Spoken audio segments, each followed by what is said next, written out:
هاد الايام كاع المغاربه خرجوا للشوارع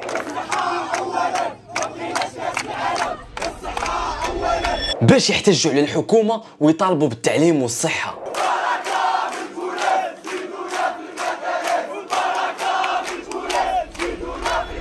هاد الوقفه اللي بدات سلميه من الشباب المغاربه وفي الاخير كلشي تحول للتخريب والشغب في الشوارع ديال المملكه.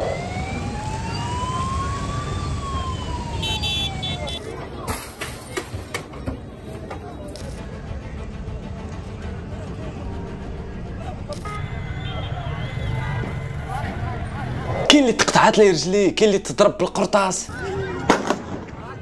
طوموبيلات تحرقوا، بوطات تفرقعوا، ومحلات تكريساو، وثلاثه ديال الدراري ماتوا. هاد اللقطات كاملين اللي شفتو ولحد الان المغاربه باقي كيعتبروا باللي باقي مدوى او لا خرج شي مسؤول باش يكالمي الوضع. وهاد البلان هو نفسه اللي خلى المغاربه يتعصبوا ويزيدوا يشعلوا في الفتيله. علاش بدا هاد الشيء كامل وشكون السبب؟ ما بغيتش الصراحه نزرب وندير فيديو من الاول باش نجيب لكم كاع داك الشيء طرا وتبان لكم الصوره الحقيقيه ديال هاد المظاهرات وديال هاد الشغب. ومن قبل بغيت نقول لكم بلي هاد الموضوع حساس بزاف وماشي ديال اللعب. خلي معاك لايك، كيف العاده مشينا. الا عقلتوا والناس اللي متبعيني مزيان كنت درت فيديو على داك الشيء طرا في النيبال اللي فيه الشعب النيبالي داروا احتجاجات من بعد ما الحكومه ديالهم سينات على القرار ديال انها غادي تقطع السوشيال ميديا في البلاد، وهنا فين خرجوا مظاهرات واحتجاجات باش ما يوافقوش على هذا القرار. وفي نفس الوقت ما بقاوش كيدافعوا غير على السوشيال ميديا وانما ولاو كيدافعوا على الفساد. هنا فين غادي يسميو راسهم جينيراسيون زد، يعني اخر جينيراسيون غادي يبقى فيها الفساد في النيبال. ناض صداع كبير وناض واحد الانفلات امني في النيبال. هنا فين بداو كيقصدوا الديور ديال المسؤولين، والمسؤولين والوزراء كانوا كيمشيو لهم لديورهم واحد بالواحد. ولكن هذا الشيء كاين اللي كيبان ليه مزيان وباللي داروا شي حاجه، وفعلا الهدف اللي كانوا باغيين وصلوا ليه، والرئيس ديال النيبال قدم الاستقاله ديالو رئيس الحكومه وانتخبوا رئيسه جديده لهم غير من ديسكورد. المهم من بعد هذا البلان اللي دارت نيبال دار بوم في السوشيال ميديا وكلشي شافوا ولاو كيعتبروها شي حاجه واعره وواحد النجاح كبير للبلاد ديال نيبال. وهذا الشيء اللي طرا في نيبال كنتلاقى مع المشكل ديال الحسن الثاني اللي هو سبيطار ديال الدوله في اكادير واللي ماتوا فيه 8 ديال العيالات بغاو يولدوا، وطراو فيه كوارث اخرين من قبل.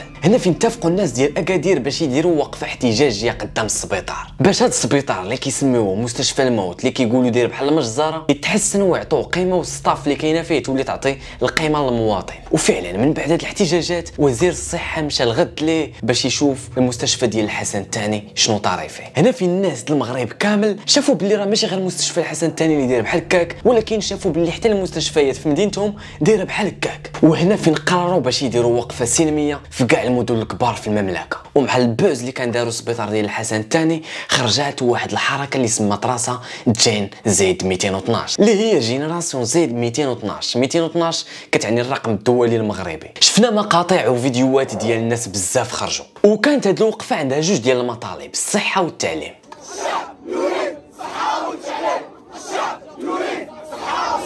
يعني المواطنين بغاو صحه مزيانه وتعليم مناسب لوليداتهم. هنا فين تجمعوا عدد كبير من الناس اولا نقدروا نقولوا الشباب، وشفنا الامن طوق المناطق قبل ما تبدا هاد الاحتجاجات باش ما تنوضش الفتنه. ولكن من بعد غادي تجي النقطه اللي غادي تقلب كلشي واللي هي الالتحامات ما بين المواطنين ورجال السلطه.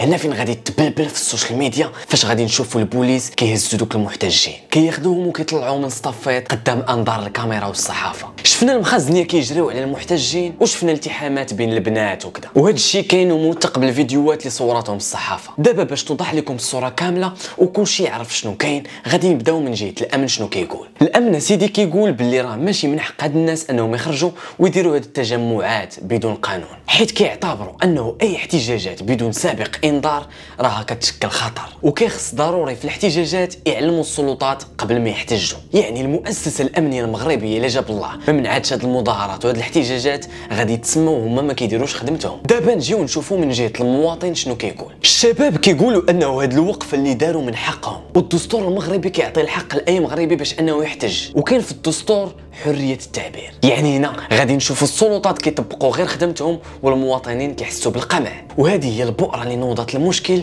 ونوضت واحد الجهات معينه، وفي جهه اخرى الجهه اللي معينه بالامر وعندها الحل لهذا الشيء اللي هي الحكومه المغربيه برئاسه اخنوش. ما ردوش على هذا الشيء وما تجاوبوش مع المتظاهرين نهار الاول الثاني والثالث. هنا في المواطنين غادي تجي لهم واحد الفكره نيشان في بالهم، واللي هي الحكومه بغات تسكتهم صحه. وهذا السكوت ديال الحكومه كان واحد السبب رئيسي باش الناس اللي ما كانوش عارفين هاد المظاهرات وهاد جين زيد يزيدوا يعرفوا ويزيدوا يخرجوا، وما بقاش داك الشيء في الاطار السلمي بحال النهار الاول والثاني والثالث، لا، ولكن ولاو كينوضوا التحامات ومناوشات بين الامن وبين الشباب بين قوسين القصيرين. وفي هاد المظاهرات تعتقلوا عشرات الشباب، وفيهم اللي غادي يتحاكم قدام وكيل الملك بتهم التحريض والشغب واثاره الفوضى. وكاينين دراري وحدين اخرين اللي داوهم الكوميساريه، شافوا البطاقه الوطنيه ديالهم وبوانتوهم وخرجوهم، ولكن كيكونوا سناو على الالتزام على ما بقاش يخرجوا ويديروا بحال هاد المظاهرات. السوشيال ميديا حتى هي كتلعب دور كبير، بحيث انتشروا فيديوهات ومقاطع اللي شفنا فيها انسكان، اي تعميره ووجده واحد الفئه اللي بداو كيتضاربوا مع الامن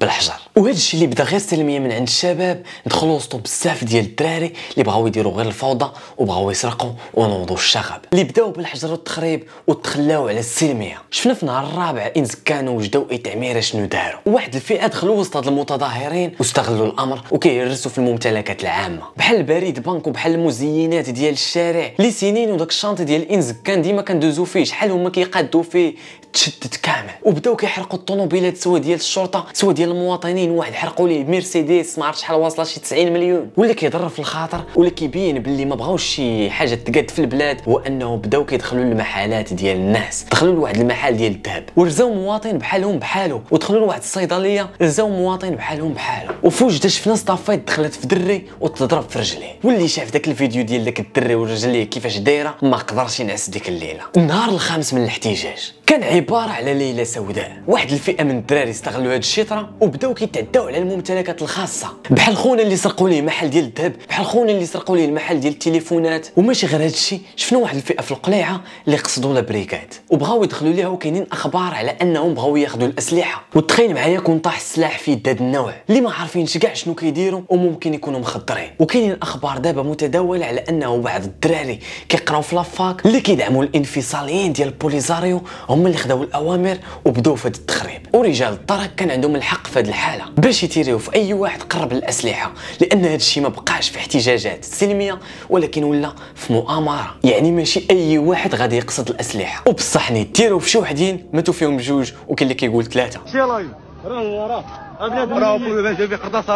وكاينين فيديوهات اللي كيبرهنوا هذا الشيء. مهزله كبيره طرات في المغرب وما عمر كانت بحالها من قبل. فيديوهات وصول العالميه، صحف كبار دواو على هذا الموضوع، بحال الجزيره بحال فرنسا 24 اللي كاينين اخبار كيقولوا باللي فرنسا 24 كيدعموا هذا التخريب وهذا الشيء. كيفاش دوله مقبله تنظم كاس العالم وكاس افريقيا وداروا اسرع تيران واجمل في العالم، دابا عندهم الفوضى والروينه وما عندهم لا صحه لا تعليم يفرح. رئيس الحكومه عزيز اخنوش من بعد هذا السكوت اللي طال 5 ايام واخيرا خرج وهضر وقال باللي هذا الشيء كامل وكان كيشوفه. تابعنا جميعا التطورات المؤسفة التي وقعت خلال اليومين الماضيين من مدن المملكة، والتي عرفت تصعيدا خطير مس بالأمن والنظام العامين وأدى إلى إصابة المئات من أفراد القوات العمومية وإلحاق الضرر بالممتلكات العامة والخاصة، كما سجلنا للأسف وفاة 3 ديال الأشخاص رحمهم الله. وتجدد مرة أخرى التأكيد أن المقاربة المبنية على الحوار هي السبيل الوحيد لمعالجة مختلف الإشكالات التي تواجهها بلادنا وتسريع وتيرة تفعيل السياسات العمومية موضوع المطالب الاجتماعية، بما يساهم في تحقيق الطموح المشترك لجميع المغاربة. في هاد أعمال الشغب اللي طراو، المديرية العامة للأمن الوطني بداو التحقيقات سواء في الكاميرات سواء بالبصمات سواء بأي وسيلة، وبزاف ديال الدراري اللي شاركوا في هذه الاعمال بداو كيتشدوا واحد بالواحد.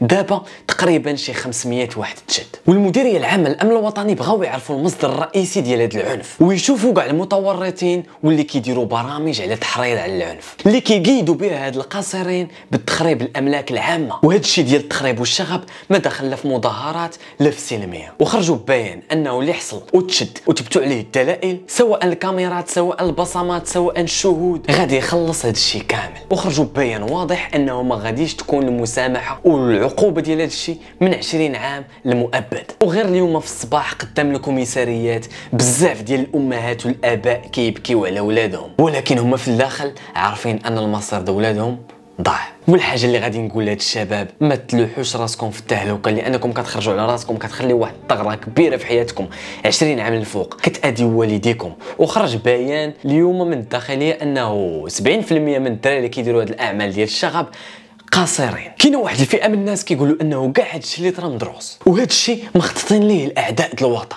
اللي نوضوا هذا الصداع في هذا الوقت بالضبط. وكاين عاوتاني بعض الناس اللي كيقولوا باللي راه ما كاين لا عدو ولا والو، ولكن الفساد الحكومه هو العدو. واش ممكن هاد الجينيراسيون زد اللي طلعت ودات مظاهرات سليمه بدات فعلا من الفساد الحكومي وبغاو يطيحوا الحكومه، عاد دخلات شي جهات معينه وزادوا بغاو يشعلوا الفتنه وباش يخربوا البلاد، اولا بعض الجهات والاعداء ديال الوحده الترابيه المغربيه هما اللي بداو هاد الشيء من الاول؟ انت شنو بان ليك؟ جاوبني في لي كومونتير. هادشي اللي كان معكم اوتي، تشاو.